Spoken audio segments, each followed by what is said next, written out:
Mimi Elia John Yohana ninaomba kutangaza rasmi kutia nia ya ubunge jimbo la Geita mjini. Kama Mungu atajalia, kama wanachama wa Chama cha Mapinduzi na wao watakubali katika jimbo la Geita kwenda kuniunga mkono, na kama pia chama changu kitaweza kurudisha jina langu kati ya wagombea watatu ambao yatakiwa majina yao kurudi, basi na mimi nitaingia kwenye kinyang'anyiro hicho kuitafuta fursa ya kugombea ubunge jimbo la Geita mjini kupitia Chama cha Mapinduzi. Ndugu waandishi wa habari, ndugu wana Geita na Watanzania wote kwa ujumla, kwa nini nimeamua kuchukua maamuzi haya kutia nia ya ubunge jimbo la Geita? Mimi Elia John Yohana nina uwezo mkubwa wa uongozi. Nina uwezo wa kuwa mwakilishi mzuri zaidi katika bunge la Jamhuri ya Muungano wa Tanzania. Na ili uwe mwakilishi mzuri inatakiwa uwe na uwezo wa uongozi mzuri. Uwezo wangu wa uongozi unatokana na vitu vifuatavyo ambavyo vinakuwa ni kama moto unaowaka ndani yangu, vikinisukuma, vikinichochea nikatimize azma yangu ya kutaka kuwatumikia Watanzania katika nchi yangu. Uwezo wangu wa uongozi unatokana na maarifa ya uongozi. Maarifa ya uongozi ambayo nimeyapata katika sehemu mbalimbali, ambapo katika maisha yangu ya elimu nimekuwa kiongozi sehemu mbalimbali, na nimesema katika utambulisho wangu mimi nimefanikiwa kuwa naibu waziri wa elimu serikali ya wanafunzi ya St. John University of Tanzania Main Campus Mazengo. Jimbo la Geita mjini linazo rasilimali nyingi.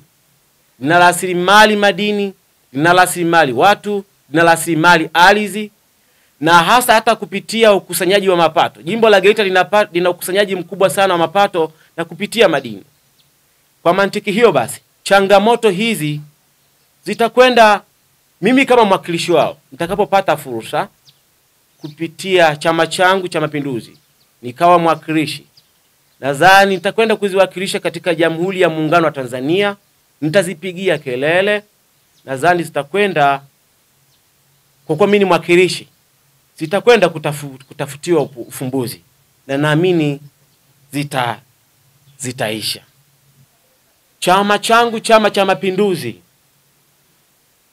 tayari kimeshateua mgombea wa kiti cha uraisi ambaye ni Dr. Samia Suluhu Hassan pamoja na makamo wake ambaye ni Dr. Emmanuel Nchimbi ambaye atakuwa ni mgombea wa nafasi ya makamo wa rais. Ndugu wa Tanzania wote, nitumie fursa hii kuwaomba Watanzania wapenda maendeleo wanaolitakia mema taifa hili kwenda kujitokeza kwa wingi kumuunga mkono Dr. Samia Suluhu Hassan, kumpigia kura za kishindo uchaguzi wa mwezi Oktoba, pamoja na chama chetu kwa ujumla. Nitazungumza pia sababu kwa nini Watanzania wakakiunge mkono chama hiki na kumuunga mkono Dr. Samia Suluhu Hassan kwa uchaguzi huu wa Oktoba. Kipindi cha nyuma tulikuwa tuna wimbi kubwa la vijana ambao walikuwa na hitimu kidato cha 6, wanajaribu kujiunga na elimu ya juu, walikuwa hawawezi kuendelea na masomo kwa sababu walikuwa hawapati mkopo kwa sababu fedha ilikuwa haitoshi. Lakini Rais wa Jamhuri ya Muungano wa Tanzania Dr. Samia Suluhu Hassan amekwenda kuwagusa wasomi wa nchi hii, na sasa bajeti imeongezeka ni bilioni 700. Tunazo rasilimali madini rasilimali ardhi, rasilimali maziwa, rasilimali mito. Kwa mantiki hiyo basi, elimu hii itakwenda kusaidia vijana wengi, kuwafungua fahamu. Nitakuwa ni miongoni mwa wasafiri ambao wamekuwa kwanza kabisa kupita daraja la Busisi. Ni kweli linakwenda kuleta mabadiliko ya uchumi katika kanda ya Ziwa pamoja na mikoa jirani katika kivuko cha Busisi, kwa sababu wasafiri wengi, wafanyabiashara wengi na watu wenye uhitaji mbalimbali walikuwa wanatumia takriban masaa mawili wakiwa kivukoni, lakini leo hii tunavyozungumza ni dakika 5 tu unakuwa umeshavuka katika kivuko cha Busisi. Na hii itakwenda kubusi sana swala la uchumi katika nchi yetu. Kwa hiyo ni mambo machache ambayo nimeweza kuyataja katika nyanja ya uchumi, ambapo nipende kuambia Watanzania wanapaswa kuyaangalia. Rais Samia Suluhu Hassan kama asingekuwa mzalendo, kama asingekuwa analitakia mema taifa hili, kama asingekuwa rais muungwana, asingeweza kuyafanya yote haya, asingeweza kujitoa kwa namna hii.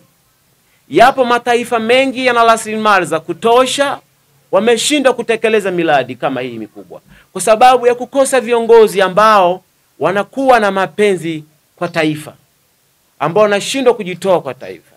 Lakini Rais Samia Suluhu Hassan akasema, mimi ni mzalendo wa kweli na mimi ni kiongozi na lazima nijitoe kwa ajili ya Watanzania na kunyanyua uchumi wa nchi yangu. Ameamua kutekeleza miradi hii mikubwa ambayo iliachwa na mtangulizi wake hayati Dr. John Joseph Pombe Magufuli.